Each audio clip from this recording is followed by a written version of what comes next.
Tapi sebetulnya warna ungu punya sejarah yang panjang, bukan hanya di Yahudi, tapi di masyarakat sekitar.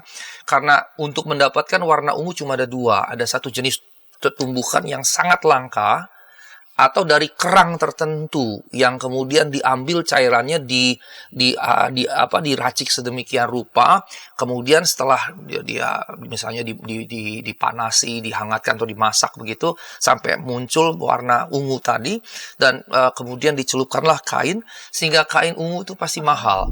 Jadi seperti ejekan gitu. Mana mungkin sih udah mati bisa bangkit kembali?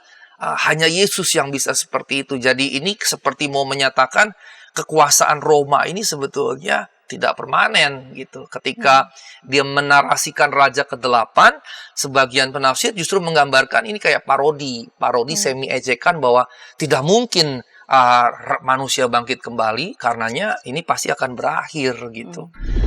Gambaran kehancuran Roma juga menjadi gambaran dari kekuasaan-kekuasaan yang masih terus ingin berkuasa, yang ditimbulkan oleh keberdosaan manusia. Tapi di sisi yang lain ada keadilan Allah yang konsisten.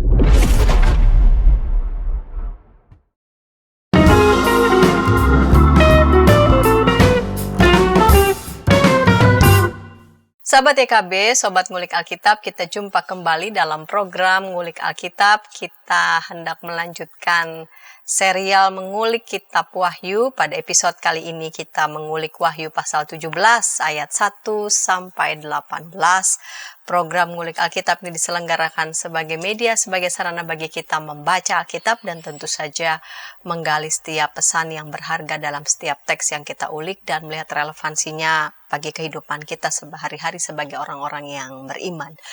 Seperti yang saya sudah sebutkan di awal, pada episode kali ini kita melanjutkan ulikan kitab Wahyu dari Wahyu 17 ayat 1 sampai 18 dengan judul Babel dan Roma sebagai gambaran kekuasaan jahat. Dan yang menolong kita untuk mengulik teks ini telah hadir di studio, yaitu Bapak Pendeta Asigor P. Sitanggang THD. Salam jumpa kembali Bapak Pendeta Asigor sebagai dosen biblika khusus perjanjian baru, salah satunya di Sekolah Tinggi Filsafat Teologi Jakarta, Jalan Proklamasi 27 dan beberapa kampus lain.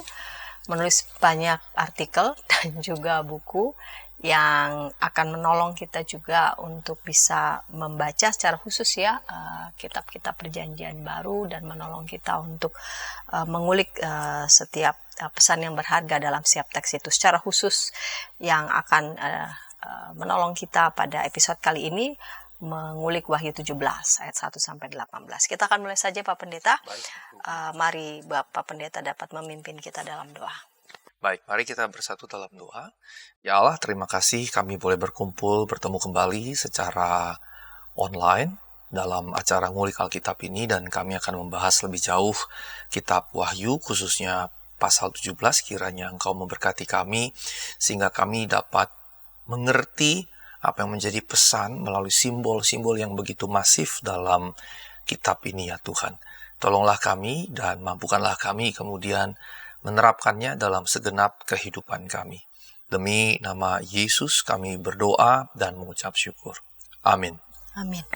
Saya akan membacanya Wahyu 17 ayat 1 sampai 18. Penghakiman atas Babel. Lalu datanglah salah seorang dari ketujuh malaikat yang memegang ketujuh cawan itu dan berkata kepadaku, "Mari ke sini, aku akan menunjukkan kepadamu putusan atas pelacur besar yang duduk di tempat yang banyak airnya.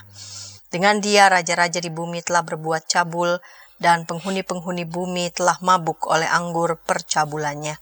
Dalam roh aku dibawanya ke padang gurun, aku melihat seorang perempuan duduk di atas seekor binatang yang merah ungu, yang penuh tertulis dengan nama-nama hujat. Binatang itu mempunyai 7 kepala dan 10 tanduk. Perempuan itu memakai kain ungu dan kain merah tua yang dihiasi dengan emas, permata dan mutiara, dan di tangannya ada suatu cawan emas penuh dengan segala kejijian dan kenajisan percabulannya. Pada dahinya tertulis suatu nama, suatu rahasia, Babel besar, ibu dari wanita-wanita pelacur dan dari kejijian bumi. Aku melihat perempuan itu mabuk oleh darah orang-orang kudus dan darah saksi-saksi Yesus. Ketika aku melihatnya, aku sangat heran.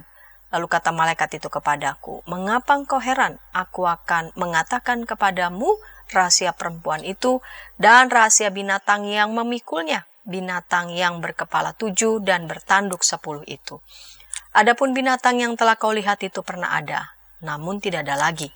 Ia akan muncul dari jurang maut dan menuju kepada kebinasaan. Mereka yang tinggal di bumi, yaitu mereka yang namanya tidak tertulis di dalam kitab kehidupan sejak dunia dijadikan, akan heran apabila mereka melihat bahwa binatang itu pernah ada, namun tidak ada lagi dan akan muncul lagi. Yang penting di sini ialah akal yang mengandung hikmat.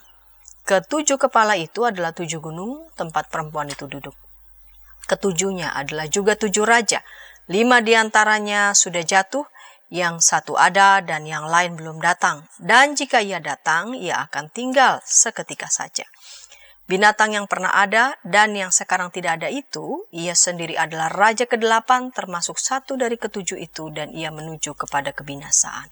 Ke-10 tanduk yang telah kau lihat itu adalah 10 raja yang belum mulai memerintah.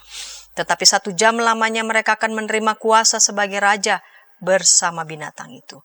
Mereka seia sekata untuk memberikan kekuatan dan kekuasaan mereka kepada binatang itu. Mereka akan berperang melawan anak domba. Namun anak domba akan mengalahkan mereka karena dialah Tuan di atas segala tuan dan Raja di atas segala raja. Mereka yang bersama dia juga akan menang, yaitu mereka yang terpanggil, yang telah dipilih dan yang setia. Lalu ia berkata kepadaku, semua air yang telah kau lihat, tempat wanita pelacur itu duduk adalah bangsa-bangsa, rakyat banyak, umat, dan bahasa. Ke-10 tanduk yang telah kau lihat itu serta binatang itu akan membenci pelacur itu dan membuat dia menjadi sunyi dan telanjang. Mereka akan memakan dagingnya dan membakarnya dengan api. Sebab Allah telah menerangi hati mereka untuk melakukan kehendak-Nya dengan seia sekata dan untuk memberikan pemerintahan mereka kepada binatang itu sampai segala firman Allah telah digenapi. Perempuan yang telah kau lihat itu adalah kota besar yang memerintah atas raja-raja di bumi. Ya, Pak Pendeta, ini Wahyu pasal 17 ada 18 ayat, Ya, cukup banyak lumayan banyak. Dan selain cukup banyak ayatnya, tetapi juga ada begitu banyak makna, simbol-simbol yang perlu kita akan bukakan satu persatu. Apa arti, apa makna di balik simbol-simbol itu. Ada yang menarik di sini, Pak Pendeta, ada beberapa seperti pelacur besar, lalu kemudian ada kata Babel di sana, ada kata perempuan di sana, dari ayat 1 sampai lalu kemudian ayat 5 dengan judul perikop penghakiman atas Babel.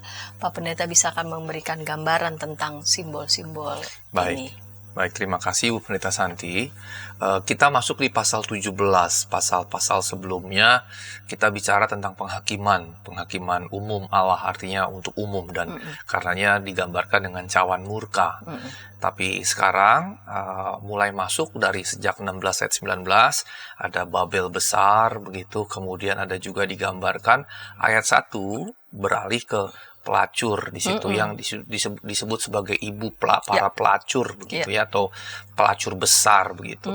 Karenanya kita bagi perikop ini dalam 3 bagian. Nanti kita akan bagi pasal 17 ini jadi 3 bagian, ayat 1 sampai 5, kemudian ayat 6 sampai 11, baru kemudian ayat 17 sampai 18.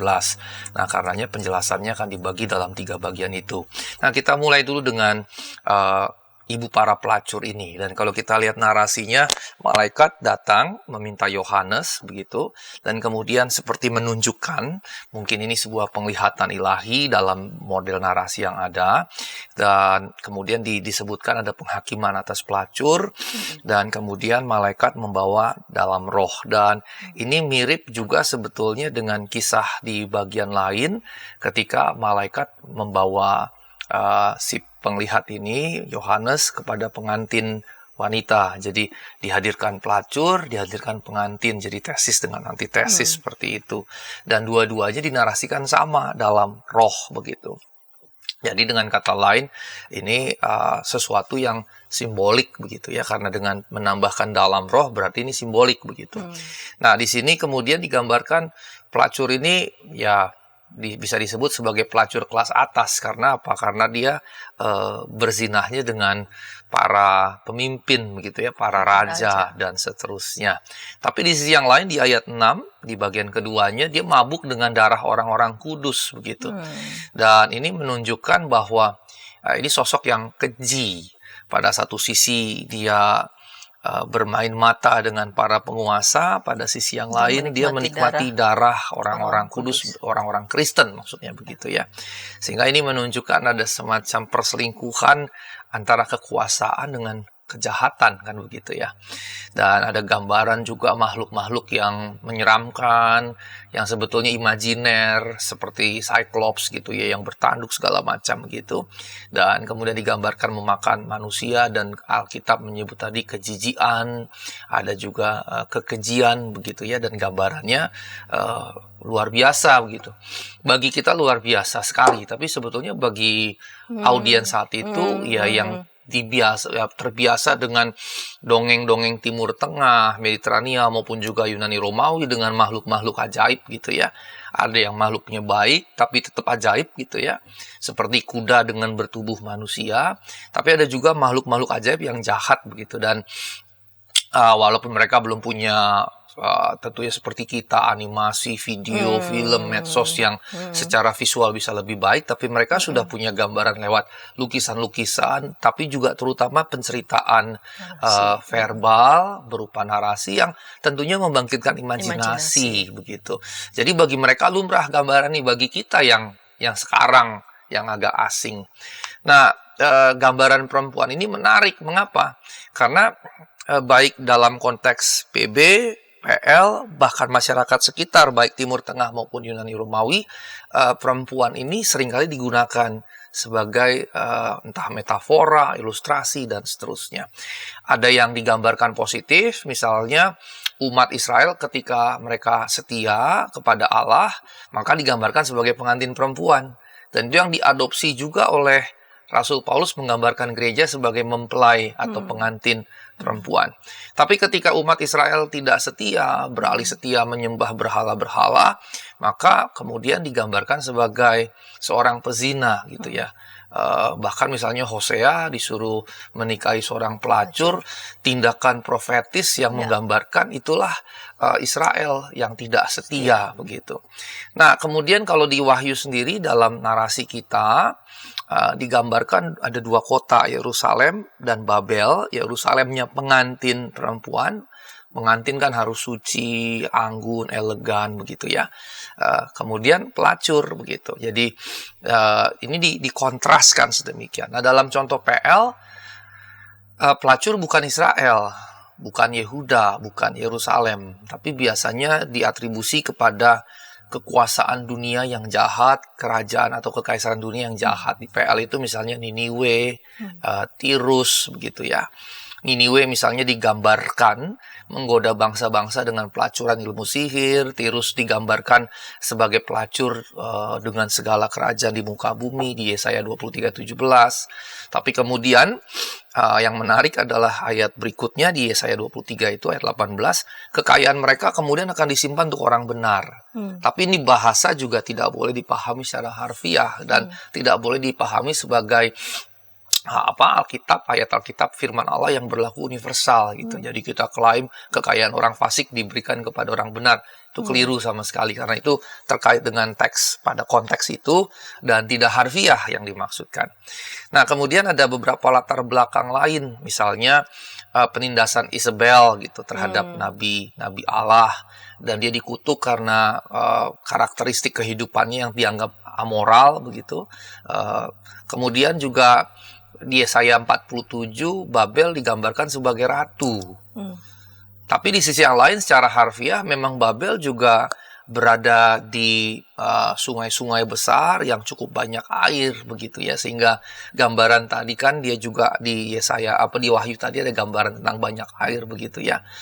Nah, kemudian kota-kota besar yang makmur itu memang biasanya memiliki air, banyak air, karena lokasinya memang kalau nggak di tepi sungai ya di tepi pantai begitu, dan itu wajar. Ada dua model pengembangan kota kuno. Kalau nggak di pesisir, pantai atau danau atau sungai yang besar, di puncak bukit, puncak gunung, begitu. Itu dua model yang lazim. Kalau air jelas selain untuk penghidupan, pengairan segala macam ya untuk perdagangan. Kalau di atas bukit itu ya biasanya untuk keamanan. Dengan di atas bukit, musuh yang datang dari jauh langsung kelihatan, begitu. Nah, kemudian retorika non-Yahudi seringkali membayangkan leluhur tanah air seseorang sebagai perempuan. Karena ibu yang melahirkan anak-anak, maka leluhur atau tanah air juga digambarkan seperti itu. Dan sebetulnya ini cenderung umum dalam hampir semua budaya di dunia. Sampai sekarang kita masih punya pemahaman itu, bumi pertiwi, misalnya ibu pertiwi. Dalam bahasa kita ibu pertiwi itu kan negeri kita gitu ya, dan kemudian memakainya kata ibu begitu. Jadi ibu seringkali memang dikaitkan bukan hanya ibu secara fisik, tapi tanah air, daerah, wilayah dalam satu konteks geografis tertentu. Nah, kemudian yang berikutnya dalam budaya kuno juga, koin ketika mereka sudah beranjak dalam keuangan, muncul mata uang koin-koin begitu, biasanya di koin itu ada gambaran dewi, kemudian ada tepi sungai gitu.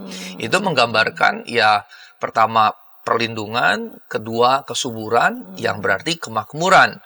Misalnya di Roma zamannya ayah dari Kaisar Domitianus itu, dalam koin perunggunya ada gambaran Dewi Roma yang menggambarkan kekuasaan Roma duduk di atas 7 bukit begitu. Nah, kemudian juga dalam ritus penyembahan di Roma yang disembah itu kan memang beberapa pertemuan sebelumnya kan saya sudah pernah menyebutkan Domitianus mengklaim dirinya kan sebagai Tuhan Bapa dan Tuhan kita gitu ya. Begitu. Dan penyembahan di mereka, ritus di mereka juga mencakup selain kaisar ya Dewi Roma tadi begitu. Dan ini menarik karena yang dianggap sebagai penguasa secara spiritual di Roma dewi, justru bukan dewa begitu ya, walaupun tetap ada dewa-dewa yang lain. Nah, terkait dengan Babel yang ada dalam teks kita Wahyu pasal 17 ini, sebagian menganggap ini Yerusalem. Sebagian lagi bukan, ini Babel yang sebenarnya. Dan mengingat ada disebut 7 bukit, dan tadi kan disebut dalam koin itu ada Dewi Roma yang ada di atas 7 bukit, maka kesamaan 7 bukit di pasal 17 ayat 9 dengan bagaimana orang Roma menggambarkan kekuasaannya dipimpin Dewi Roma berkuasa atas 7 bukit itu. 7 bukit juga bisa ditafsirkan mungkin sebagai 7 kerajaan yang mereka kuasai begitu ya. Dan karenanya sebagian besar penafsir menganggap yang dimaksud sebetulnya Roma. Terlepas dari apakah mereka percaya atau tidak bahwa Roma di sini pertama-tama tentu harfiah kekaisaran Roma, tapi juga mewakili segala bentuk kekuasaan yang zolim, yang jahat begitu. Kekuasaan yang cenderung mau mengokupasi bukan hanya daerah kekuasaannya, tapi daerah-daerah lain begitu. Nah, ini sebetulnya jadi semacam karakteristik yang harus di-underline, di-highlight, digarisbawahi, bahwa kekuasaan yang cenderung ingin mencaplok sesuatu yang di luar dirinya, itu cenderung dinilai jahat oleh kitab Wahyu. Dan sebetulnya kurang lebih gambarannya sama di sepanjang Alkitab kita. Alkitab cenderung melawan kekuasaan yang begitu besar. Karena kekuasaan yang begitu besar seperti pasal-pasal sebelumnya kita sudah bahas akan cenderung membawa si raja, si kaisar merasa dirinya dewa bahkan Allah begitu. Nah, Babel dikontraskan dengan Yerusalem. Babel yang pelacur dikontraskan dengan Yerusalem sebagai pengantin. Kemudian ada juga yang membandingkan misalnya Sion dengan Babel. Tapi ya Sion biasanya walaupun seringkali dianggap secara universal mewakili Israel, tapi secara khusus mewakili Yerusalem. Dan mewakili Yerusalem berarti ya mewakili pusat kekuasaan atau pusat pemerintahan sekaligus pusat keagamaan penyembahan Israel. Nah, kemudian di ayat 2 disebut ada raja-raja di bumi yang telah berzina dan akan menderita bersamanya. Nah, beberapa penulis kuno menggunakan istilah raja-raja ini bukan dalam pengertian harfiah, tapi semua orang kaya kemudian oleh para penulis disebut penulis kuno sebagai raja, karena diasumsikan orang-orang kaya raya saudagar atau bangsawan, punya kekuasaan seperti raja, kira-kira begitu. Walaupun kemudian dalam teks kita, artinya arti yang lebih luas bisa untuk semua orang kaya, tapi secara spesifik pada teks kita memang ini lebih cocok pada raja-raja kecil, wali-wali negeri yang berada di bawah kekuasaan raja besar atau kaisar begitu ya. Jadi lebih cocok ke situ. Jadi Babel di sini bukan Babel era sebelumnya, karena Babel era sebelumnya sudah kalah. Kita ingat misalnya Alexander the Great, Alexander Agung, ketika dia mati dia punya beberapa belas jenderal, maka wilayah kekuasaan yang sangat luas itu dibagi-bagi. Mesir itu salah satu jenderalnya yang ambil alih, kemudian Babel diambil alih lagi oleh jenderalnya yang lain, Makedonia diambil oleh jenderalnya yang lain, sehingga dengan kata lain Babel sudah tidak lagi dalam gambaran seperti perjanjian lama. Karenanya Babel di sini, karena orang Israel pernah dibuang ke Babel, tentu gambaran Babel yang jahat itu terekam. Sehingga ketika penguasa yang berikutnya atau kekaisaran berikutnya adalah Roma, imagery dari Babel ini kemudian disematkan kepada Roma. Jadi Babel yang dimaksud dalam teks kita adalah Roma, pengaruh kekuasaan yang besar tapi jahat dan merusak. Dan kekuatan ekonominya dahsyat, kekuatan politiknya juga dahsyat, sehingga Roma juga berpotensi menyebarkan ideologinya, penyembahannya, tapi juga amoralitasnya. Dan pembaca Yohanes jelas paham betul yang dimaksud. Dan bahkan misalnya di salah satu buku kitab lah, tapi bukan kitab suci, Sibilin Oracle atau ramalan Sibilin itu dari Yahudi, mengeluhkan bagaimana pernikahan Roma itu dilakukan dalam keadaan kemabukan begitu ya. Dan kemudian digambarkan dengan rayuan-rayuan segala macam. Jadi pernikahannya saja sudah dianggap tidak elegan, tidak anggun, tidak kudus gitu ya dalam pemahaman Yahudi. Jadi bayangan orang Yahudi jelas sekali tentang Roma dengan segala kebusukannya. Nah, kemudian ada pernyataan duduk di atas ekor binatang merah tua. Merah tua itu scarlet. Scarlet itu sebetulnya ungu. Jadi ada dua istilah dalam bahasa Inggris, selain violet, scarlet, dua-duanya ungu. Hanya ada gradian-gradian memang. Saya pernah memaparkan makalah di STFT Jakarta, karena sebelumnya saya nulis tujuannya untuk presentasi, tapi kemudian saya nggak jadi ke luar negeri. Waktu itu ada konferensi Alkitab internasional. Saya menulis tentang warna ungu. Warna ungu dalam Alkitab, dan kemudian pengaruhnya, dan juga sampai perkembangan berikutnya. Kalau di kita kan ungu dianggap warna janda gitu, dan hari Pentakosta biasanya dikaitkan dengan warna ungu karena Roh Kudus digambarkan warna ungu. Tapi sebetulnya warna ungu punya sejarah yang panjang, bukan hanya di Yahudi tapi di masyarakat sekitar, karena untuk mendapatkan warna ungu cuma ada dua. Ada satu jenis tumbuhan yang sangat langka, atau dari kerang tertentu yang kemudian diambil cairannya diracik sedemikian rupa, kemudian setelah dia misalnya dipanasi, dihangatkan atau dimasak begitu sampai muncul warna ungu tadi, dan kemudian dicelupkanlah kain, sehingga kain ungu itu pasti mahal. Dan kain ungu hanya digunakan oleh dua tempat kalau bicara tempat. Pertama, kuil-kuil, termasuk Bait Allah Israel. Yang kedua, istana-istana kerajaan. Begitu. Hanya untuk dua tempat. Makanya penjual kain ungu itu pasti kaya raya. Nah, di Kisah Rasul kan ada Lydia, penjual kain ungu yang menjadi pendukung ekonomi pelayanan Paulus. Nah, ungu ini karenanya, kalau sekarang, barang mahal karena merek. Kalau dulu barang mahal karena pembuatnya. Begitu. Kalau sekarang kan merek beda, barangnya sama, bisa selisihnya jauh sekali. Padahal misalnya di Cina pernah mengekspos merek-merek yang sangat-sangat mahal itu, sebetulnya pabriknya di Cina materinya cuma $100-200. Ketika dijual bisa ribuan euro, ribuan dolar begitu. Nah, itu perbedaannya. Kalau di modern merek, kalau di sana materi pembuatnya. Dan menurut saya itu lebih bagus gitu. Itu lebih bagus. Nah, kemudian karenanya ungu pasti dikaitkan dengan kekayaan. Tapi yang belum tentu, karena di sini hanya sebatas kekayaan, bukan kemuliaan. Kalau di perjanjian lama ke Bait Allah jelas kemuliaan, keagungan.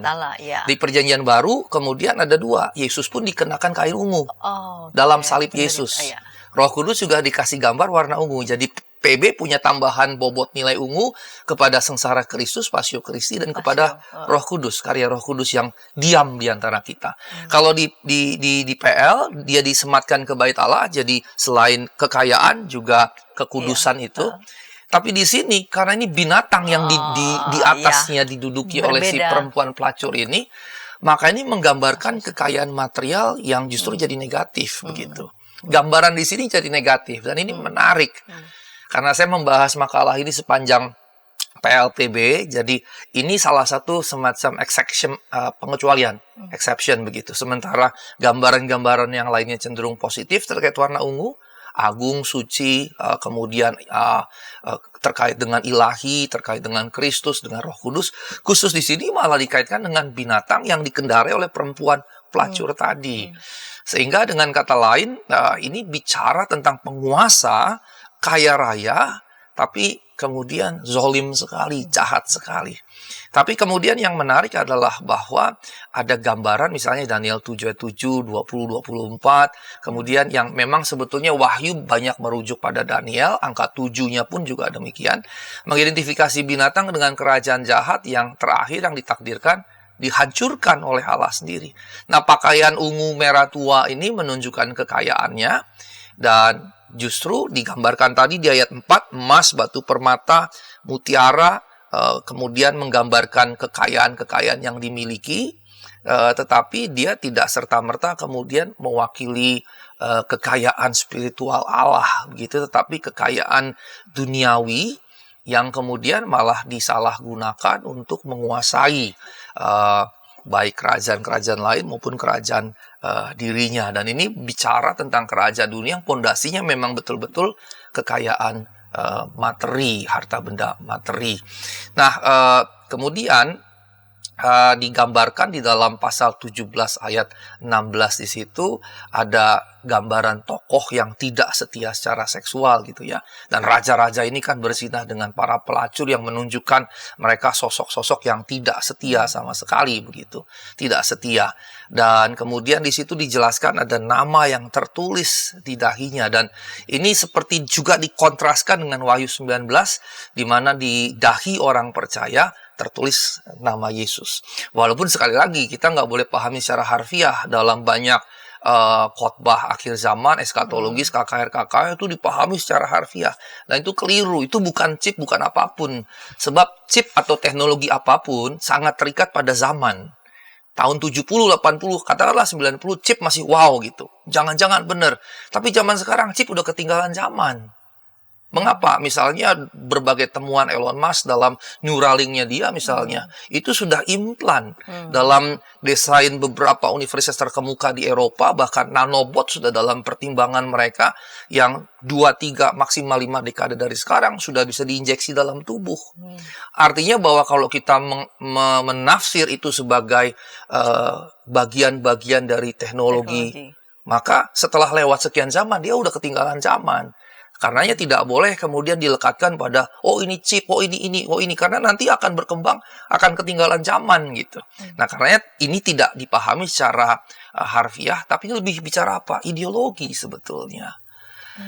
Ketika nama makhluk itu terpatri dalam dahi para pengikutnya, terus nama Yesus terpatri pada dahi para pengikutnya orang percaya, ini kan bicara ideologi sebetulnya.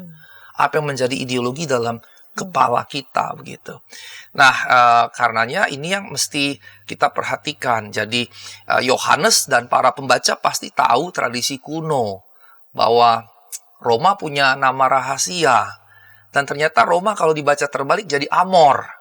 Dan Amor itu kan cinta. Ya, dan nampaknya di sini saya suka sekali di sini, saya juga baru ini permainan yang menarik ketika Yohanes bicara tentang cinta tapi lust gitu ya. Ternyata juga Roma dibalik bacanya Amor, dan ini pasti sudah jadi semacam guyonan umum yang berlaku pada saat itu, sehingga waktu disebut ibu para pelacur dikaitkan dengan Roma yang dibaca balik Amor. Orang saat itu tentunya, oh iya, ini ngomongnya tentang ini. Bahkan sebetulnya orang yang bukan Kristen pun ngerti yang dimaksud oleh teks ini. Sehingga saya lama-lama berkesimpulan jadinya Wahyu ini sebetulnya tidak ada yang betul-betul rahasia luar biasa begitu. Tidak ada sesuatu yang betul-betul rahasia, tapi bagaimana konteks pada zaman itu yang umum diketahui dengan simbol-simbolnya digunakan oleh Yohanes. Demikian Bu Santi. Baik, baik Pak Pendeta. Itu bagian yang pertama. Kita akan melihat ayat selanjutnya yang tadi Pak Pendeta sudah mention dibagi menjadi 3 bagian. Kita akan lihat ulikan ayat selanjutnya 6-11 ya Pak Pendeta Ya. di segmen kedua. Namun sebelumnya kita dengarkan bersama-sama berikut ini. Shalom adik-adik. Hari ini Kepik berkeliling dari desa ke desa. Kepik pengen ke rumah Pak Tani. Coba, ada yang tahu nggak di rumah Pak Tani ada apa saja? Ayo coba tebak. Apa coba? Betul, ada sapi. Mo, mo, mo. Mereka sekarang rukun dan jalan bersama-sama pulang ke rumah Pak Tani. Kak Evelyn, tapi sebelum tidur aku mau dengar dongeng dulu. Katanya tadi sudah ngantuk. Pokoknya aku mau dengar dongeng dulu kakak. Jadi pangku nih. Kayak cerita ya, siap? Ayam buta hanya bisa mendengar suara orang berseru-seru sambil berlari. Lari, kebakaran. Sekarang kodok lumpuh itu bebas berada di atas punggung semua ayam. Kemanapun ia mau pergi, ayam-ayam siap membawanya dengan senang hati.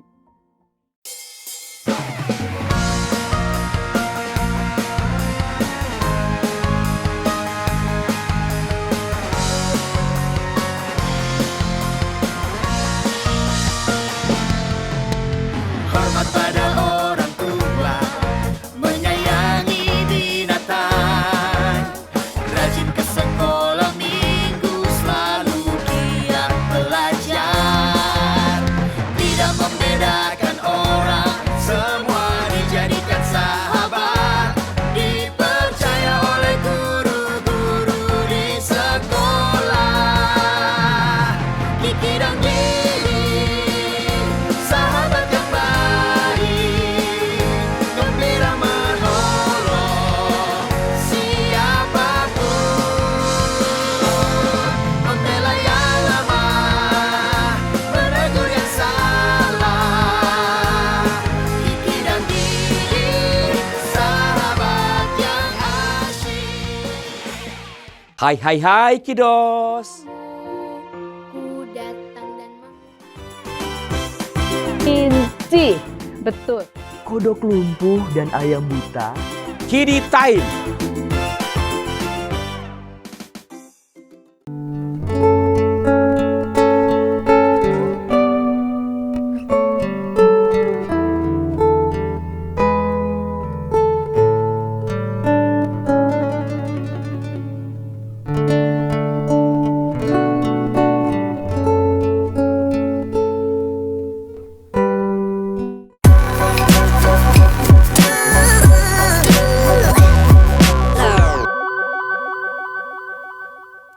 Sahabat EKB, Sobat Ngulik, senang masih bersama dengan kami dalam program Ngulik Alkitab. Pada episode kali ini kita mengulik Wahyu pasal 17 ayat 1-18.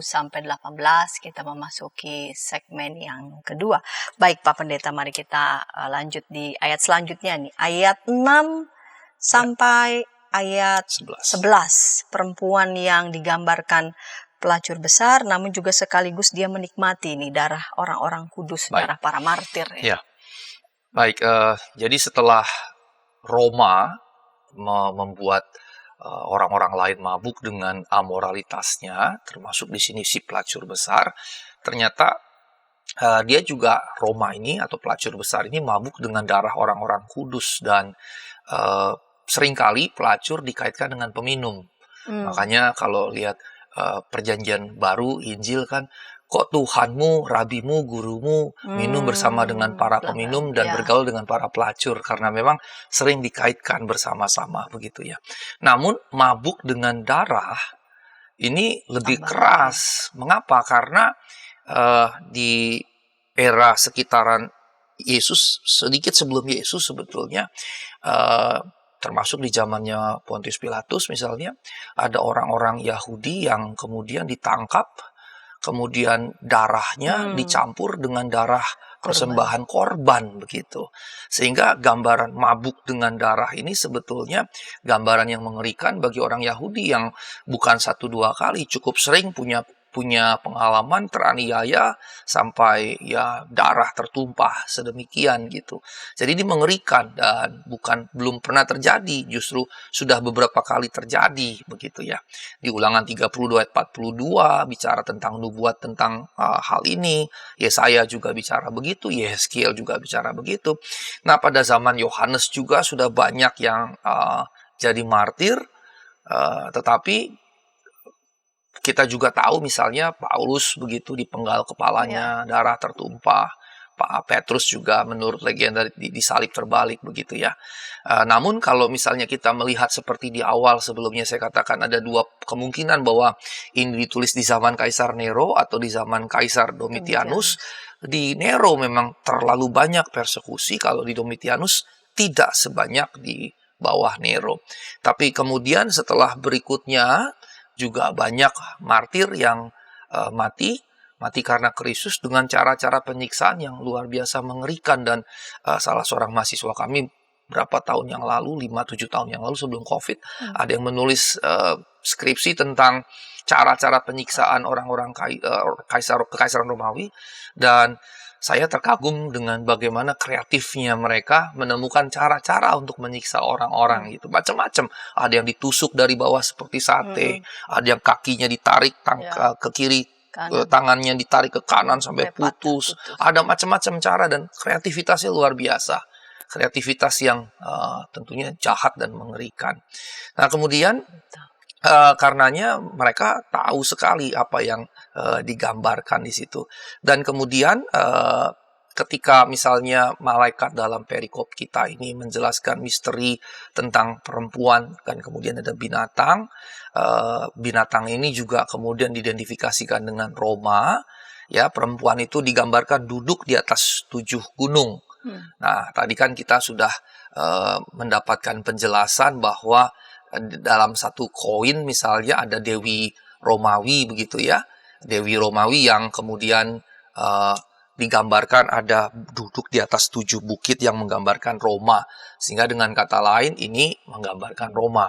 Yang kedua, pemimpin Babel. Ini bisa jadi sebetulnya kalau misalnya kemarin saya sempat membahas 666 misalnya ya, sedikit walaupun itu nanti di bagian berikutnya. Waktu saya merujuk itu bisa saja dia secara harfiah memang merujuk Nero, Kaisar Nero kalau di jumlah angka-angkanya menurut bilangan Ibrani yang jumlahnya akan 666 karena di pasal 13 yang dikatakan kalau kita berhikmat hitunglah bilangan binatang itu, orang itu gitu. Tetapi di sisi yang lain dia bisa saja semacam keberlanjutan dari karakteristik Nero ini begitu. Jadi pemimpin Babel berarti Nero yang baru, bukan bahwa dia berinkarnasi atau reinkarnasi, tapi dia menjadi sosok Nero berikutnya begitu. Dan kemudian kekaisaran ini memerintah atas raja-raja lain, dan pada zaman itu ya kekaisaran yang betul-betul punya kuasa memerintah atas kerajaan-kerajaan lain ya Yunani kemudian dilanjutkan Romawi begitu. Mesir sudah goyah, kemudian Babel juga sudah lama goyah begitu. Inilah yang muncul begitu. Bahkan sebetulnya sudah sejak sekitar kalau hitung ke Yunani sudah dari abad ke-4 bahkan ke-5 sebelum Masehi sampai sekian abad setelah Masehi. Jadi ketika dikatakan pemimpin atas raja-raja di bumi nggak mungkin di luar Roma gitu, karena tidak ada kekuasaan yang melebihi Roma pada saat itu. Kemudian Babel ini sebetulnya gelar standar atau umum yang orang-orang Yahudi berikan kepada Roma. Jadi artinya dulu ada Babel, mereka dibuang pada zaman Yeremia terus Daniel, tapi kemudian Ezra Nehemia di era mereka kembali setelah 70 tahunan, tetapi kemudian image Babel ini jadi orang raja yang keji, kerajaan yang keji, yang menindas segala macam. Ketika muncul Roma, maka Babelnya disematkan ke sini. Nah, begitu juga tadi Nero. Ini Nero yang dulu ketika muncul lagi dianggap Nero yang sama gitu, dianggap seperti itu. Nah, karenanya Babel jadinya pada waktu itu sudah jelas merujuk pada Roma. Nah, Roma juga memang kemudian sekali lagi sesuai dengan poin yang gambaran tadi itu 17 ayat 9 memang digambarkan dengan 7 bukit atau gunung, dan literatur Latin atau literatur dari orang-orang Roma sendiri berbahasa Latin mengagungkan topografi Romawi yang luar biasa ini. Ada 7 bukit itu begitu. Yang menarik adalah angka 7-nya mirip dengan angka 7 yang menjadi simbolisme Yohanes dalam kitab Wahyu, yang biasanya 7 itu disematkan kepada Allah, 7 kaki dian, 7 roh, pembahasan kita sebelum-sebelumnya. Tapi di sini justru 7 bukit justru merujuk pada Roma. Karenanya hati-hati dengan mencoba menafsir simbol-simbol, karena berarti tidak ada simbol yang absolut maknanya. Karenanya dia harus dilihat terkait dengan teks itu sendiri dan konteks dari teks itu, sehingga sangat mungkin berbeda gitu. Di Roma, maaf, di kitab Wahyu sebelumnya 7 kaki dian, 7 roh itu jelas positif kepada Allah. Tapi 7 bukit, 7 gunung kepada Roma ini kan penguasa penindas. Jadi beda tempat maknanya. perempuan itu duduk. Dan tempat itu perempuan duduk begitu. Dan mengerikan sekali, perempuan yang haus darah gitu. Jadi kan gambarannya kontras antara Allah, 7 kaki dian, 7 roh, dibandingkan dengan 7 bukit yang di atasnya perempuan pelacur yang haus darah. Sama-sama menggunakan angka 7. Jadi hati-hati dengan angka 7. Jangan absolut dalam memahaminya. Nah, karenanya orang-orang Romawi bagi para penafsir pasti ngerti yang dimaksud teks ini sebetulnya. Jadi saya dalam mempersiapkan materi ini pun jadi menambahi pemahaman, bahkan mengubah. Awalnya saya meyakini orang-orang Yunani Romawi tidak ngerti. Tapi ternyata dalam perkembangan pembacaan saya, sebagiannya mengerti apa yang dimaksudkan, sehingga ini jadi sebetulnya kritik tajam, bukan kritik yang hidden gitu, Sembunyi-sembunyi. Iya, hidden atau sembunyi-sembunyi supaya nggak kena ini, tapi justru ini bahkan seorang penafsir bilang ini subversif sebetulnya, karena menyebut si perempuan, kan gambarnya jelas di koin itu ada dewi atas bukit, tapi teks kita menganggap pelacur gitu. Sekarang bayangkan kalau dalam konteks kita modern kita berani berkata begitu kepada orang yang berbeda dengan kita bisa dikenakan pasal-pasal subversif dan lain-lain. Kalau kita berani berkata begitu kepada penguasa kita juga bisa kena begitu. Jadi di sini saya berubah. Saya mengalami perubahan pemahaman. Ini bukan kritik yang disampaikan secara sembunyi. Awalnya kalau kita kan biasanya dahulu kala, ini bicara tentang antikris, akhir zaman yang sangat eskatologis, apokaliptik. Tapi perlahan-lahan kita ngerti, ini bicara sebetulnya kritik terhadap kekaisaran Romawi, tapi hidden, sembunyi-sembunyi. Nggak direct gitu. Tapi justru sekarang saya malah bergeser lagi, ini direct ternyata. Kenapa? Karena gambaran itu tadi. Dewi Roma duduk di atas 7 bukit, yang disebut dalam Wahyu 17, pelacur besar. Yang haus darah, dengan juga 7 bukit atau 7 gunung gitu.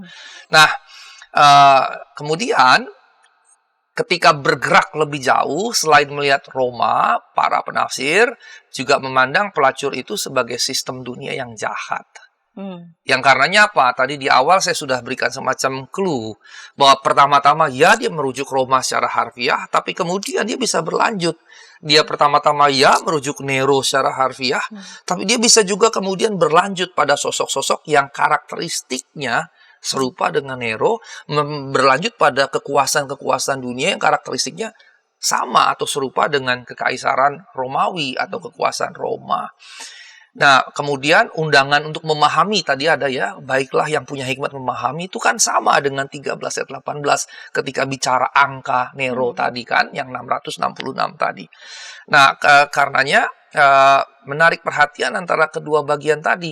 Pasal 17 ayat 9 yang berhikmat hendaklah tahu, pasal 13 ayat 18 yang berhikmat hendaklah menghitung bilangan. Begitu ya. Maka ketujuh kepala bisa mewakili ketujuh gunung ataupun juga 7 raja dalam kitab Wahyu. Begitu. Nah, Yohanes mungkin saja bahkan mengharapkan para pendengarnya waktu dengar ini senyum. Jadi ini semacam retorika satir. Retorika satir terhadap kekuasaan Roma yang begitu kuat. Dan mengingat bahwa orang-orang Yahudi adalah orang-orang yang saat itu tertindas, ini sebetulnya sebuah keberanian gitu. Karena kita jadi terbuka, ya Bapak di rumah nih masing-masing kita jadi terbuka. Oh ternyata ini bukan sembunyi-sembunyi. Karena yang disampaikan orang-orang pada zamannya ngerti. Nah karenanya misalnya kalau 7 kepala tadi kita anggap mewakili 7 gunung, tapi juga bisa sebagai 7 raja. Pertanyaan berikutnya, lalu 7 raja ini siapa? Dan 5-nya sudah. Ya, dan 5-nya sudah. Nah, binatang buas Daniel punya 10 tanduk gitu. Binatang buas dalam gambaran kitab Daniel 7 ayat 20-24. Kemudian ada satu yang menumbangkan 3 tanduk, sisanya 7. Tapi jika pun Yohanes merujuk Daniel ini, Wahyu mungkin tetap menginginkan 7 dari mereka, sehingga 7 di sini tidak boleh dipahami sebagai numerik yang harfiah gitu. Bukan numerik yang harfiah bahwa memang exactly ada 7 raja secara harfiah begitu. Kenapa? Kalau kita paksakan seperti itu, maka kan hitung-hitungannya bisa jadi nggak tepat, dan Yohanes sulit untuk mempertahankan skema 7 itu. Tapi kalau kita lihat, maka skema 7 kayak 7 roh saja. Mana mungkin sih 7 roh, ada 7 roh Allah kan hanya 1 gitu. Tapi karenanya 7 roh yang dimaksud dalam konteks itu ya kelengkapannya, keluasannya begitu kan. Karena 7 seringkali disematkan kepada Allah. Walaupun di teks kita sekarang disematkan justru kepada si pelacur besar tadi. Jadi ini lebih kepada literary pattern, pola kesusastraan begitu, yang menjadi pola dalam dia menulisnya. Karena jangan terjebak pada menafsir atau memahami harfiah dari angka 7 tersebut. Nah, misalnya juga kalau membatasi pada 7 kaisar, itu kan juga susah ngitung 7 kaisar Romawinya mulainya dari mana nih? Endingnya biasanya kepada Konstantinus Agung yang menjadi Kristen. Biasanya sebelum di situ, berarti dihitung mundur. Hitunglah 7 ke belakang. Tapi kalau menghitung harfiah secara seperti itu kan juga akan menyulitkan. Dan itu malah jadi tebak-tebakan begitu. Nah, karenanya 7 ini jadi angka simbolis. Dalam pengertian ini lengkap gitu. Berapapun jumlahnya, berapapun daftarnya, ini kelengkapan gitu. Jadi semacam alur panjang yang ini begini nih. Nah ini digambarkan dengan angka 7 tadi. Kira-kira begitu yang lebih cocok. Dan karenanya kita nggak akan kesulitan menemukan pola penguasa kekuasaan yang menghidupkan kembali citra Nero. Begitu. Nah, dalam konteks 17 ayat 10 tadi, kita bisa menganggap ini kaisar berikutnya Domitianus Agung. Jikalau kalau Ibu Bapak menyimak penjelasan saya di awal tentang kemungkinan 2 penanggalan, kalau berpatokan Nero itu cepat sekali, awal sekali 60-70, kalau Domitianus itu 95, atau bisa pasca Domitianus berarti tahun 100-an, dan cukup banyak yang mengasumsikan Domitianus sebagai rujukan, karenanya dia tahun 90 lebih, begitu, karena Injil Yohanes juga tidak ditulis lebih awal. Sebab kalau Wahyu ditulis di era Nero, Injil Yohanes harus lebih awal lagi, begitu. Karena dia nggak mungkin, logika berpikirnya nggak mungkin dia tulis Wahyu dulu baru tulis Injil gitu. Harus Injil dulu baru Wahyu, begitu. Kenapa? Karena ada gambaran-gambaran dalam Yohanes yang kemudian berkembang dalam gambaran di Wahyu, anak domba misalnya. Di sini tidak digambarkan sangat berkuasa, di Wahyu anak domba dari tahta Allah gitu, di sebelah Allah. Kan begitu ya. Jadi dari situ perkembangan pemikiran teologisnya Yohanes dulu, Injil Yohanes baru Wahyu Yohanes. Sementara Injil Yohanes paling muda dibandingkan Markus, kemudian Matius, kemudian Lukas, maka sebetulnya dari segi penanggalan Domitianus lebih masuk akal. Begitu. Jadi sekitar 90, 95 bahkan tahun 100. Nah, kira-kira seperti itu. Jadi yang dirujuk berarti kalau begitu adalah Domitianus. Tapi kalau Nero, maka ada jarak antara Nero dengan Domitianus, ada beberapa kaisar di tengahnya. Mungkin 2 atau bisa 3. Nah, itu yang akan repot kita dalam memahaminya. Nah, kalau begitu, yang dimaksud Raja ke-8 bagaimana nih? Udah ada 7, 5 hilang, sekarang ada, nanti ada lagi, setelah itu muncul lagi yang ke-8. Maka Raja yang ke-8 ini adalah salah satu penguasa dari 7 raja pertama yang datang kembali. Nah, tidak dilakukan lagi, kepala yang disebutkan sebelumnya terluka seolah-olah akan mati, tapi ditemukan kembali. Jadi, sebetulnya dia bukan terpisah dari yang 7, tapi dia bagian dari yang 7 yang muncul kembali. Ini bagi sebagian penafsir jadi semacam parodi kebangkitan Yesus. Jadi seperti ejekan gitu. Mana mungkin sih udah mati bisa bangkit kembali? Hanya Yesus yang bisa seperti itu. Jadi ini seperti mau menyatakan kekuasaan Roma ini sebetulnya tidak permanen gitu. Ketika dia menarasikan Raja ke-8, sebagian penafsir justru menggambarkan ini kayak parodi semi ejekan bahwa tidak mungkin manusia bangkit kembali, karenanya ini pasti akan berakhir gitu. Jadi ini bicara permanensinya tidak betul-betul permanen. Kekuasaannya tidak, walaupun lama, tapi tidak selama-lamanya begitu. Dan karenanya ketika diparodikan pada Tuhan yang istilah pasal 1 ayat 4 dan 8, ayat pasal 4 ayat 8 tentang Tuhan, Wahyu bilang yang ada, yang sudah ada, yang akan datang. Dan ini kan agak mirip dengan penjelasan Raja ke-8. Dia bagian dari yang ke-7, terus muncul lagi, dia terluka, mati, terus seperti dibangkitkan kembali. Dan ini seperti ngeledek sebetulnya, bahasa tidak langsung parodi yang satir yang mengatakan ini nggak akan selamanya begitu. Jadi ternyata memang kalau kita lihat dari kitab Wahyu ada gambaran yang mengalir atau benang merah. Benang merah itu istilah Jerman, rote Faden sebetulnya kita terjemahin harfiah benang merah. Padahal kita nggak ngerti benang merah itu apa sih sebetulnya kan gitu. Kalau bahasa Inggrisnya blueprint, cetak biru gitu. Nah, kita juga nggak ngerti cetak biru itu apa. Rupanya dulu kalau mau nyetak, bentuk cetakan itu biru gelap gitu. Itu yang dipakai cetak. Nah, benang merah ini apa? Bahwa kekuasaan manusia sebesar apapun, sezolim apapun, dia tidak akan langgeng. Ada saatnya dia akan berlalu, bahkan berakhir, dan gambaran berakhirnya pun bisa tragis. Nah, ini sebetulnya pesan yang kuat sekali dan kritik yang tajam sekali kepada kekuasaan zolim pada waktu itu. Kerajaanmu nggak akan selama-lamanya, bahkan diledek begitu, diledek. Nah, kemudian misalnya ada beberapa mitos pada zaman itu yang berharap Nero ini datang kembali, ya. Ada harapan bahwa Nero berharap dia akan datang kembali. Terus kemudian untuk menghancurkan Roma kembali di depan orang-orang Partia dan seterusnya. Dulu kan Nero membakar kota sepertiga kota Roma. Terus ada mitos nanti dia datang lagi ngerusak lagi kota Roma begitu. Dan ini digambarkan kebangkitan parodi tadi begitu. Nah, dari sini maka orang mungkin berpikir, oh ini gambaran Mesias kafir nih. Atau Mesias palsu kalau dalam istilah Injil-Injil kanonik di Matius 24, 25 munculnya nabi-nabi palsu, Mesias-Mesias palsu. Dan sebagian orang berpikir, oh ini upaya iblis terakhir mendirikan kerajaan yang pada akhirnya akan melemahkan kekuasaan Roma dan menunjukkan kesia-siaan pemerintahan kekuasaan manusia, atau yang diinspirasikan, yang diberikan kekuatan, kekuasaan, kuasa oleh iblis dalam menentang kerajaan Allah. Jadi ada yang menafsir ini upaya, istilahnya apa ya, upaya puncak tapi terakhir gitu. Kalau dalam budaya Jawa itu banteng ketaton tuh, kalau banteng terluka dia akan ngamuk habis-habisan untuk yang terakhir kalinya. Nah,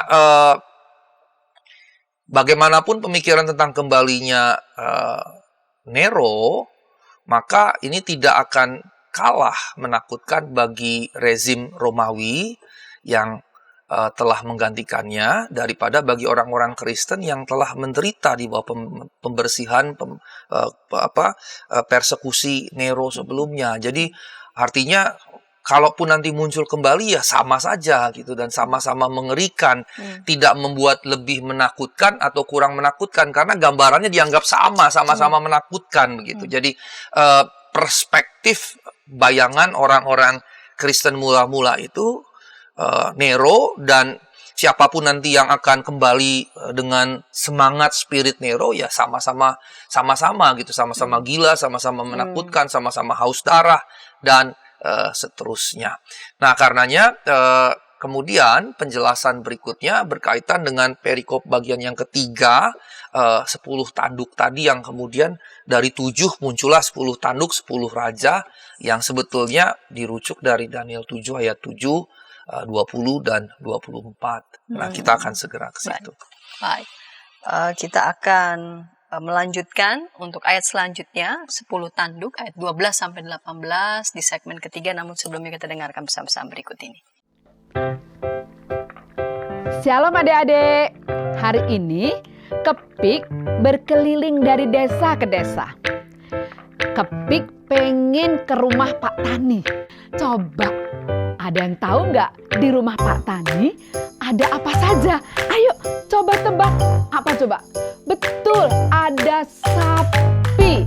Mo, mo, mo. Mereka sekarang rukun dan jalan bersama-sama pulang ke rumah Pak Tani. Kak Evelyn, tapi sebelum tidur aku mau dengar dongeng dulu. Katanya tadi sudah ngantuk. Pokoknya aku mau dengar dongeng dulu kakak. Jadi pangku nih. Kayak cerita ya, siap? Ayam buta hanya bisa mendengar suara orang berseru-seru sambil berlari. Lari, kebakaran. Sekarang kodok lumpuh itu bebas berada di atas punggung semua ayam. Kemanapun ia mau pergi, ayam-ayam siap membawanya dengan senang hati.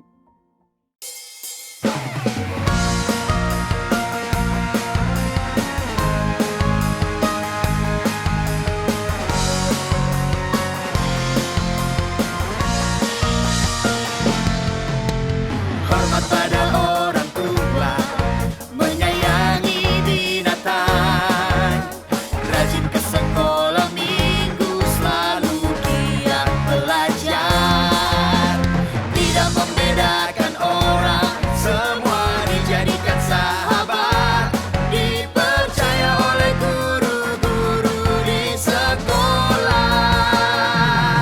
Kiki dan Didi, sahabat yang baik, gembira menolong siapapun, membela yang lemah, menegur yang salah.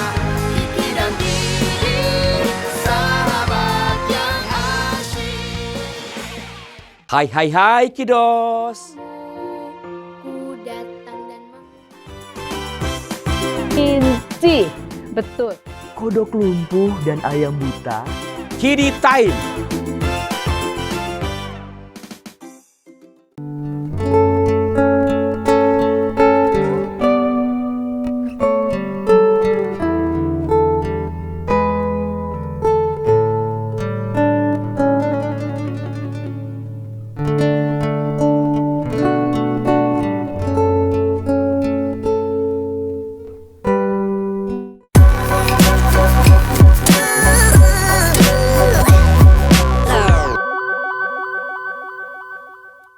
Sahabat TKB, Sobat Ngulik Alkitab, senang masih bersama dengan kami dalam program Ngulik Alkitab. Kita mengulik Wahyu pasal 17 ayat 1 sampai 18 dengan judul Babel dan Roma sebagai gambaran kekuasaan jahat. Kita memasuki segmen yang ketiga, segmen yang terakhir. Mari Pak Pendeta kita lanjut di segmen ketiga. Kita melihat tentang 7 gambaran 10 tanduk ini dan juga relevansinya. Mari Pak. Baik, terima kasih Ibu Santi. Di ayat 12 sampai 18 ini, rekan-rekan sekalian, muncul 10 tanduk dan ini mewakili raja. Biasanya memang dalam Wahyu tanduk itu menggambarkan kekuasaan kan ya, yang menanduk segala macam begitu. Dan ada paling tidak 3 pendekatan pembacaan penafsiran. Yang pertama mengaitkan pada keberlangsungan terus-menerus pada sistem kekaisaran. Kalau Daniel itu kan sebetulnya mulai dari Babel, Media Persia, kemudian Yunani, dan itu digambarkan oleh banyak penafsir sedang bicara kerajaan-kerajaan yang datang silih berganti. Nah, 10 tanduk ini yang pertama bicara pada sistem kekaisaran atau kerajaan yang akan saling berganti. Jadi kalau tadi ngikut Daniel ya dari Babel, Media Persia, kemudian Yunani, Romawi, dan seterusnya. Tapi ada juga yang berkata 10 tanduk ini 10 raja dari timur yang secara sementara bergabung dengan Roma untuk melawan gereja Tuhan gitu. Jadi dalam bayangan imajinatif penulis Wahyu, mereka ini bersekongkol untuk menghambat, bahkan jikalau mungkin mematikan gereja Tuhan. Jadi lebih ke refleksi internal gitu ya. Tapi bisa juga ini sebetulnya mewakili semua kerajaan yang berada di bawah kekaisaran Romawi, wali-wali negeri kalau dalam bahasa Alkitab kan, raja-raja kecil itu kadang juga disebut sebagai wali negeri gitu, yang ditunjuk seperti kalau di kisah para rasul ada Felix, ada Justus, ada segala macam. Kalau dalam kisah Yesus ada Pontius Pilatus, ada Herodes, yang tadinya mereka bermusuhan gara-gara Yesus jadi berteman kan begitu ya. Itu yang disebut dengan musuh bersama. Karena Yesus jadi musuh bersama, maka ketika bertemu karena musuh bersama jadi berteman kan gitu kan. Enemy of my enemy is my friend kan begitu kan. Nah, karena Yesus adalah musuh dari musuhnya, jadi bertemanlah mereka begitu. Nah, jadi ini sangat mungkin sebetulnya bicara raja-raja kecil atau semua kerajaan yang berada di bawah kekuasaan Roma. Tetapi pada akhirnya dikatakan akan runtuh. Mereka yang ini justru akan berbalik melawan begitu. Artinya dengan kata lain, selama mereka masih punya tujuan yang sama, mereka bersama-sama. Tapi kemudian mereka tidak setia. Sama seperti dengan pelacur yang mana mereka telah berhubungan seksual. Begitu di ayat yang ke-16. Dikatakan mereka hanya memerintah bersama binatang sebentar saja, selama 1 jam. Ya. Untuk berperang melawan anak domba, dan waktu yang ditekankan dengan 1 jam diulangi lagi di pasal 18 ayat 10, ayat 17, ayat 19 menunjukkan betapa cepatnya Babel akan dihancurkan. Dan ini menarik sebetulnya. Ini menurut saya ini bukan nubuat, tetapi ini bicara memang dalam sejarah ketika kerajaan naik yang lain turun, maka naik turunnya ini bisa terjadi dengan secara cepat saja. Misalnya yang terakhir Romawi Timur dengan cepatnya diserbu oleh tentara dari Arab begitu ya, dan dalam sekejap Bizantin kemudian dikalahkan begitu. Dan dalam perjalanan sejarah dunia kan memang secara cepat dia akan seperti itu. Jadi ini bukan nubuat, tapi lebih kepada pengamatan terhadap bagaimana sejarah dunia berjalan gitu. Ketika kerajaan satu muncul, yang lain jatuh, muncul lagi yang lain, yang ini juga jatuh, akan cepat silih berganti. Dan dalam bahasa Wahyu cuma 1 jam gitu. Itu bicara cepatnya. Nah, siapapun raja-raja itu, mereka pasti akan jatuh setelah jamnya mereka. Yang juga secara profetis kita bisa pahami kekuasaan politis manapun tidak kekal begitu. Dan bahkan ketika Raja Babel di Yeskiel 26 ayat 7 disebut raja segala raja, ini kan sebetulnya lebih cocok disematkan kepada Allah. Tapi di Yeskiel disebut kepada Babel misalnya, ya dirinya sendiri bahkan menyebutnya gitu ya. Kita ingat di era Daniel bahkan bikin patung dirinya dan disembah segala macam. Namun toh tetap juga jatuh gitu. Nah, kemudian Raja Romawi digambarkan juga di pasal 17 ayat 18 menganggap dirinya penguasa semua raja lain di bumi. Nah, sebetulnya sebutan raja segala raja yang disematkan kepada Babel atau bahkan oleh Raja Babel itu sendiri, sebetulnya Wahyu dengan menggunakan itu secara tidak langsung, Wahyu mau berkata bukan raja ini raja segala raja, tapi Yesus sebetulnya begitu. Jadi dia secara satir selalu memperbandingkan misalnya pengantin dengan pelacur begitu, selalu memperbandingkan hal-hal seperti itu. Jadi ada semacam ketegangan begitu. Dan ketika kepada Babel disematkan raja segala raja, secara satir mau berkata, tapi hancur. Raja segala yang sebenarnya adalah Yesus yang tidak mati tapi hidup selama-lamanya begitu. Begitu juga ketika dikatakan raja Romawi penguasa raja lain, semua raja lain, sebetulnya di pasal 1 ayat 5 kan sudah dibuka bahwa Yesus yang berkuasa atas segalanya. Jadi dia memulai narasinya dengan Yesus sebagai pemilik segala sesuatu, raja atas segala raja. Kemudian diceritakanlah ini kisah-kisah ini, tapi sebetulnya dengan memulainya dengan ini cuma dalam tanda kutip cuma berkata ini sebetulnya semua tidak permanen, tidak kekal, dan bukan yang asli sebetulnya. Nah, karenanya pesannya justru mau menyampaikan dengan cara yang menarik khas Wahyu. Sebetulnya bukan mereka raja penakluk perkasa yang sejati Yesus sebetulnya Raja Penakluk yang sejati. Nah, ini kan juga sebenarnya theology of hope gitu ya, teologi pengharapan, menghadirkan pengharapan bagi orang-orang Kristen baik Yahudi maupun bukan yang tertindas di bawah penguasa-penguasa zalim tadi begitu.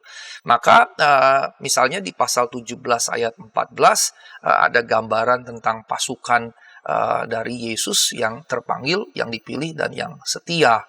Dan ini menunjukkan kepastian kemenangannya begitu.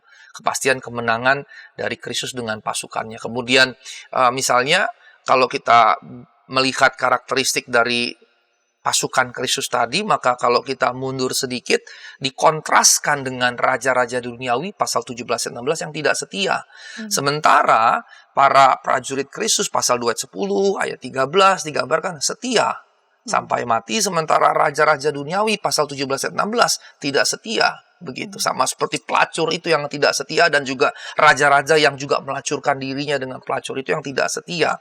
Maka kemudian digambarkan di sini sistem kekaisaran para penguasa negara-negara sekutu Romawi justru pada akhirnya akan menghancurkan Roma sendiri. Pasal 17 ayat 16 tadi menggambarkan itu.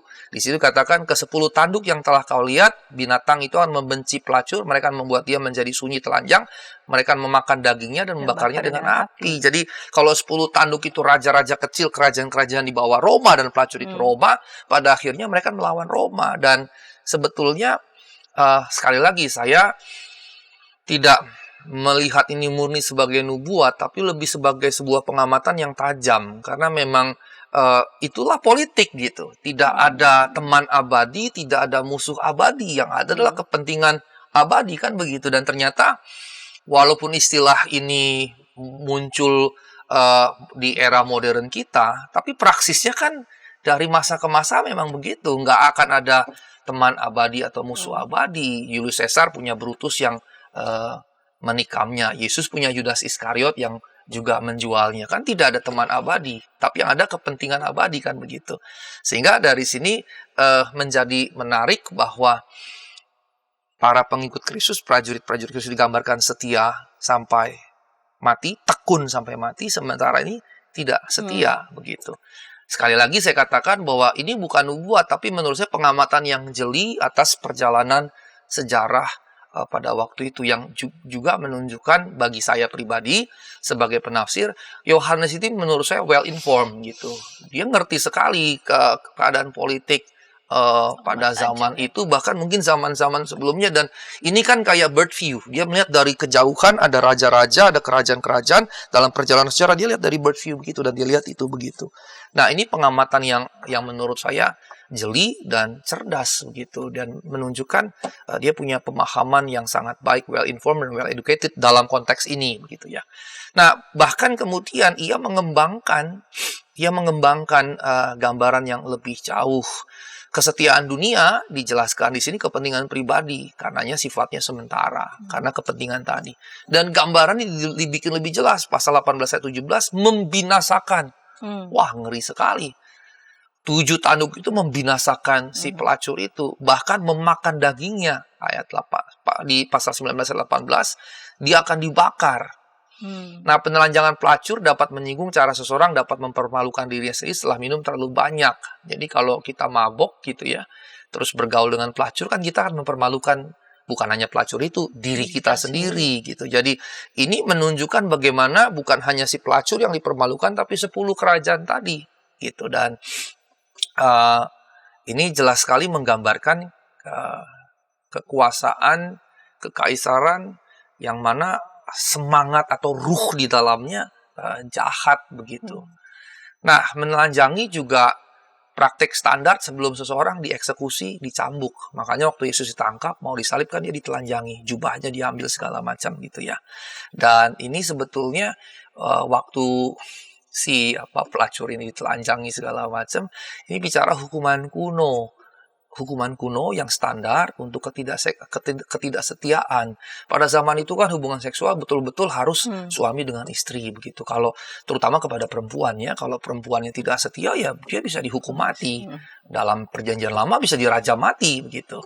Sehingga ini sebetulnya menggambarkan hukuman standar kuno pada ketidaksetiaan itu. Pembakaran juga kalau kita nyerbu sebuah kota menaklukkannya dibakar. Makanya Yerusalem kan diserbu dan dibakar oleh Romawi. Dan karenanya ini menggambarkan nasib yang dialami oleh mereka, tapi kemudian juga bisa dipahami itulah gambaran nanti nasib dalam perspektif Wahyu antikristus nanti gitu. Bukan kalau beberapa waktu yang lalu saya menjelaskan fitur dan figur. Kalau semua ini masih dipahami sebagai fitur, baru nanti ada figur. Nah, artinya mau fitur yang muncul terus, Nero dan Nero yang berikutnya, Roma dan Roma berikutnya, ataupun nanti figur, sosok puncaknya, toh semuanya juga akan dihukum begitu. Tapi kita jangan terlalu fokus pada antikristus yang terakhir tadi, karena ini bicara kekuasaan secara menyeluruh, secara generik yang dikuasai oleh ruh yang sangat jahat, mengerikan, menindas dan segala macamnya, yang pasti pada waktunya, pada jamnya tadi itu, istilah Wahyu ada jamnya, pada jamnya akan diruntuhkan begitu. Nah, ini semacam ketegasan yang mau disampaikan oleh kitab Wahyu. Nah, yang perlu diperhatikan adalah bahwa sistem yang jahat pada akhirnya akan mendapati berujung pada akhir yang pantas begitu. Nah, pemerintahan Allah yang agung adalah fakta bahwa Allah berdaulat bahkan atas kejahatan mereka. Dan bahkan kemudian narasi ini 17 jelas sekali bahwa justru kejahatan mereka akan berbalik kepada mereka, menghakimi bahkan menghukum mereka sendiri. Dan sekali lagi saya melihat ini bukan sebagai nubuat tapi prinsip yang berlaku universal. Bahkan Yesus misalnya berkata, orang yang hidup dengan pedang akan mati dengan pedang, kan begitu. Dan dalam banyak kehidupan di dunia sepanjang masa, para pelaku kejahatan toh pada akhirnya juga akan kalah oleh kejahatannya sendiri begitu. Mengapa? Karena kejahatan bicara sebagai ruh, sebagai semangat itu tidak bisa dikendalikan. Tapi kita yang dikendalikan oleh kejahatan itu. Kita tidak akan bisa mengendalikan kejahatan dengan segala kekuasaannya. Tapi kita yang dikendalikan oleh kejahatan dengan kekuasaannya yang pada waktunya akan menghancurkan, menghanguskan kita. Ini pesan dari kitab Wahyu sebetulnya, dan ini jadi kuat sekali. Artinya pesan-pesan yang mau disampaikan kita sebagai orang percaya, kalau saya bawa sebagai refleksi, jangan masuk dalam kejahatan, karena kejahatan itu akan menghanguskan kita, akan menghancurkan kita. Dan itu bukan dalam pengertian keterlibatan Allah langsung sebetulnya. Allah menggunakannya bukan secara langsung. Kekuatan jahat itu akan menjadi hakim dan hukum atas orang-orang yang berlaku jahat. Konsekuensi itu tadi, bahwa kejahatan dengan kekuasaannya tidak bisa dikuasai. Sebaliknya, ia yang menguasai orang-orang yang berlaku jahat. Yang dalam bahasa Tuhan, secara positif tentunya, cintakan rumahmu menghanguskan aku secara positif, tapi juga kehausan akan kejahatan akan menghanguskan orang itu. Gitu. Nah, Allah karenanya menegaskan dalam kitab Wahyu ini, atau lebih tepatnya kitab Wahyu menegaskan bahwa Allah tetap berkuasa atas Roma dan atas musuhnya. Nah, saya katakan secara tidak langsung karena ini kan sebetulnya prinsip yang sifatnya kayak hukum universal gitu ya, yang dia akan berlaku seperti itu. Nah, pada waktunya nanti di pasal 11 ayat 15 dikatakan kerajaan dunia akan menjadi milik Allah yang tidak tertandingi. Tapi penghakimannya dalam sejarah manusia yang kalau dalam penjelasan saya dalam konteks tadi tidak langsung justru akan mengingatkan kita bahwa bahkan sekarang di balik layar Allah tetap menjadi Tuhan atas sejarah. Mengapa? Tidak pernah ada kerajaan kekuasaan yang jahat yang berlaku permanen. Pada satu waktu dia akan runtuh sendiri. Dan justru yang kita lihat dalam sepanjang perjalanan sejarah, kebaikan yang akan menang. Hanya persoalannya adalah seringkali kita inginnya cepat kan gitu. Padahal juga tidak begitu hukum yang berlaku begitu. Saya menyebutnya sebagai hukum dalam bahasa melihat ini gitu ya. Jadi ini seperti hukum universal yang alamiah gitu. Bahasa lain bisa juga kita sebut sebagai kehendak Allah, firman Allah, tapi saya membacanya dengan pembacaan seperti itu. Nah, karenanya saya masuk pada pesan-pesan nih. Apa sih yang kita bisa dapat? Ya, simbolisme Roma yang pertama. Roma sudah runtuh. Roma yang asli, sama seperti Babel yang asli sudah runtuh, kemudian imagery Babel dikenakan ke Roma. Roma sudah lama runtuh, tapi imagery ini digunakan oleh Wahyu untuk hal-hal yang muncul serupa dengan itu berikutnya. Nah, karenanya gambaran kehancuran Roma juga menjadi gambaran dari kekuasaan-kekuasaan yang masih terus ingin berkuasa, yang ditimbulkan oleh keberdosaan manusia. Tapi di sisi yang lain ada keadilan Allah yang konsisten. Sehingga ada pola-pola yang sudah dikenal dalam tindakan-tindakan Allah dalam perjalanan sejarah global. Jacques Ellul misalnya berkata begini, pelacur besar itu Roma. Tapi untuk tentu momen sejarah yang diberikan. Tapi bukan dia sendiri. Pada kenyataannya jumlah dari semua yang ada merupakan pelacuran. Semua kekuasaan jahat itu adalah pelacuran. Pelacuran dalam tanda kutip. Karena memang pelacur tadi bukan harfiah yang dimaksud. Dan pelacuran ini melibatkan ketidaksetiaan terhadap perjanjian Allah. Begitu ya.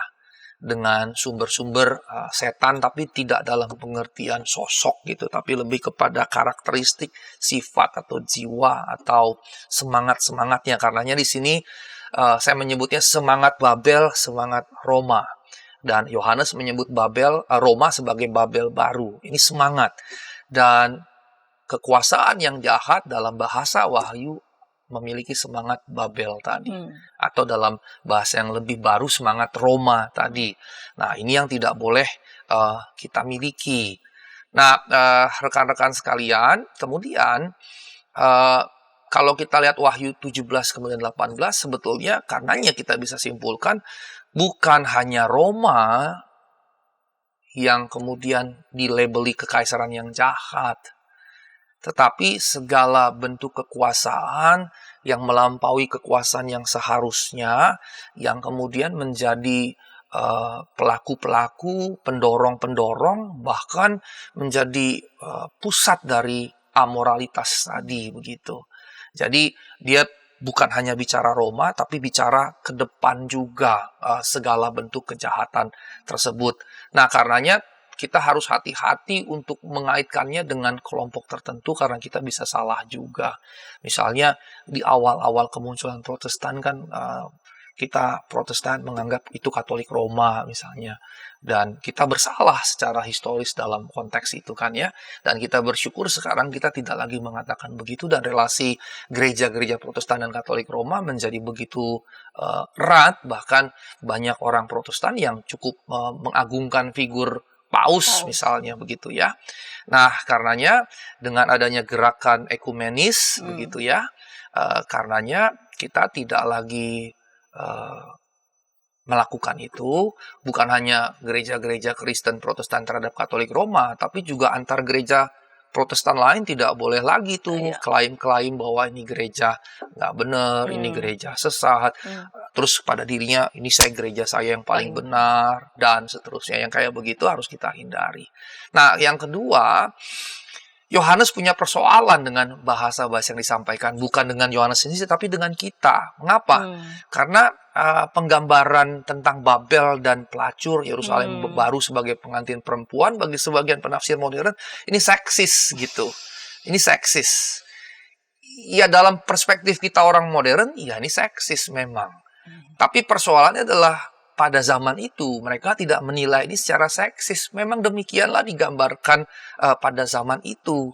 Bahkan misalnya pengantin perempuan ketika dikaitkan dengan Yesus kan pengantin perempuan mencakup baik anggota jemaat Kristen yang perempuan maupun juga yang laki-laki. Sehingga kita juga jangan jadi judgmental menganggap ini penulis PL atau penulis PB, penulis Wahyu ini seksis. Karena itu berarti kita menilai dengan kaca modern pada teks yang ditulis dengan kacamata kuno yang tidak punya pemahaman seperti yang kita miliki. Salah satu contoh Bu Santi yang paling gamblang adalah ide tentang pedofilia. Kalau misalnya seusia saya atau seusia 30 tahun lah katakan menikahi anak yang belasan tahun, kita dilabel pedofilia. Tapi bagaimana dengan Yusuf dan Bunda Maria? Yang istilah Parthenon anak perawan itu memang betul-betul masih sangat muda, usia 13-14 tahun. Sementara Yusuf konon 30-an tahun. Dalam cara berpikir modern itu kan pedofilia sebetulnya. Tapi kan tidak demikian cara berpikir pada zaman dulu kan tidak demikian. Karena kita harus hati-hati dalam pembacaan seperti itu. Karenanya kita mesti melihat bagaimana teks ditulis dalam konteks itu, apalagi konteks khusus seperti Wahyu untuk mendapatkan pesan secara efektif dalam memahami gambaran-gambaran yang digunakan. Karenanya nggak tepat menjelaskan apa yang digambarkan di situ dengan pemahaman modern kita, apalagi pemahaman modern yang diwarisi, dipengaruhi oleh budaya Barat gitu. Jadi kita sibuk menafsirnya yang peritilan-peritilan yang betul, sehingga padahal luput untuk menangkap pesan yang mau disampaikan. Betul sekali. Nah, berikutnya juga muncul ketika kita membagikan pesan ini kepada orang percaya baru. Meskipun kata-kata kita yang paling kuat biasanya ditujukan kepada mereka yang berhati paling keras gitu ya. Tapi mereka yang menanggapi dengan paling peka adalah mereka yang paling lembut, lebih rentan terhadap juga misalnya rasa bersalah. Dan jadi ngeri gitu ngebacanya kalau misalnya seorang dengan hati lembut, lebih peka, kemudian sensitif terhadap rasa bersalah gitu, cepat sekali merasa bersalah, baca teks Alkitab, kitab Wahyu khususnya dengan gambaran gini, agak mengerikan juga gitu. Apalagi bicara misalnya pelacur dengan ini, wah ini kok kalimatnya begini banget gitu ya. Nah ini juga harus dihindari gitu, pembacaan yang seperti itu harus kita hindari. Nah berikutnya bagaimana simbol-simbol Yohanes mesti ditafsir. Nah penafsir sering menyebutnya pop interpreter, modern pop interpreter, penafsir pop modern gitu. Jadi bukan cuma nyanyi pop atau lagu pop, penafsir pun ada pop gitu. Nah, mereka menafsir ulang simbol-simbol dalam kitab Wahyu tapi tidak betul-betul paham, bahkan tidak paham konteks asli atau konsistensi. Mereka tidak konsisten dalam metode penafsirannya. Misalnya, banyak yang berharap kebangkitan kembali ke Kaisar Romawi secara harfiah. Nah, ketika negara-negara Eropa mulai bangun dengan pertama-tama MEE, masyarakat ekonomi Eropa, kemudian bikin free trade market bersama, pasar bersama, begitu ya. Apalagi berkembang jadi Uni Eropa, European Union. Maka para penggemar nubuat model begini menganggapnya, oh ini 10 tanduk, karena awalnya kan 10 negara tuh. Oh ini 10 tanduk yang disebutkan oleh kitab Daniel dan kitab Wahyu, dan saya cukup banyak mendengar bahkan sampai ke Indonesia tafsir seperti itu.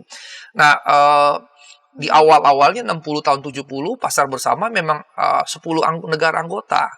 Ya, tapi kemudian mereka menggembar-gemborkannya. Tapi yang menarik tahun 90-an anggotanya 15 gitu. Kan berarti beda lagi nih kalau 10 tadi anggota awal mungkin cocok 10 tanduk, lalu kalau 15 gimana kan gitu. Nah, dari situ kan terbukti bahwa pembacaan seperti itu kan keliru begitu. Nah, karenanya jangan sampai kita terjebak dalam pembacaan-pembacaan yang seperti itu. Nah, Yohanes menggunakan gambaran-gambaran yang relevan pada zamannya. Karenanya kita pun harus berupaya melakukan apa yang Yohanes lakukan, yaitu mengkontekstualisasikan, menerapkan pesan Alkitab yang relevan bagi konteks kita, supaya kita bisa berbagi pesan apa nih dari kitab Wahyu kepada kita dalam konteks kita, kepada audiens kita, masyarakat kita, bahkan gereja-gereja kita pada zaman sekarang. Nah, berarti sebagai penutup kita bisa katakan pelacur tadi bukan pelacur secara harfiah. Pelacur tadi menggambarkan Roma dengan 7 bukit, 7 gunung yang menggambarkan wilayah kekuasaannya yang memang ingin mencaplok sana-sini. Nah, karenanya pesannya adalah berarti kekuasaan yang ingin terus-menerus mencaplok itu berasal dari si jahat. Dan ini sebetulnya aplikatif terhadap berbagai macam bentuk kekuasaan. Gerejawi maupun non-gerejawi. Kalau dalam konteks gerejawi kita inginnya semua orang ngikut semua ke kita, hati-hati gitu. Kalau dalam gereja kita semangatnya kita ingin jadi gereja yang besar, mega church, harus hati-hati juga gitu. Begitu juga dalam dunia bisnis, kalau perusahaan kita maunya mencaplok sana-sini, wah hati-hati. Berarti semangat kekuasaan itu jahat, Nah, dalam segi kekuasaan negara juga harus hati-hati. Kita sebagai pemerintah, kita punya daerah-daerah, jangan sampai kita berlaku kemudian seperti penindas pada daerah-daerah, terutama yang di pinggiran-pinggiran begitu. Yang rentan. Yang rentan. Saya mendengar sebagai contoh, saya tidak ingin menjadi politis, tapi saya mendengar misalnya dari mahasiswa saya terkait teman-teman di Papua misalnya, pemekaran itu. Ternyata tidak semua menyukai pemekaran itu. Karena bisa dianggap sebagai upaya memisah-misah begitu. Sementara mereka memahami dengan beragam subsuku. Saya lebih suka menyebut subsuku ya, karena kesamaannya sangat banyak. Noken misalnya, itu kan berlaku di hampir semua daerah Papua. Dan ini menunjukkan mereka walaupun beragam subsuku dan bahasa, tetap memahami sebagai satu kesatuan besar. Nah, ketika dimekarkan bisa aja dipahami sebagai upaya untuk kemudian memisah-misahkan mereka begitu. Nah, hal-hal yang seperti ini tidak boleh sekedar dipertimbangkan dengan simple, sederhana, tapi harus betul-betul diperhatikan. Kalau gitu caranya bagaimana? Jangan sampai kita sadar tidak sadar jadi pelacur yang mencaplok sana sini. Itu yang harus diperhatikan. Karenanya ini jadi permenungan yang harus kita refleksikan terus-menerus begitu. Yang sebetulnya kalau saya lihat tadi 10 tadi pada waktunya akan melawan, maka sebetulnya kalau kayak gitu salah satu nilai yang saya lihat kuat sekali adalah sebagai penutup egalitarianisme. Kita harus memandang sesama kita dalam konstruk berpikir apapun, gerejawi, non-gerejawi, bisnis, kekuasaan, politik, dan seterusnya sebagai setara.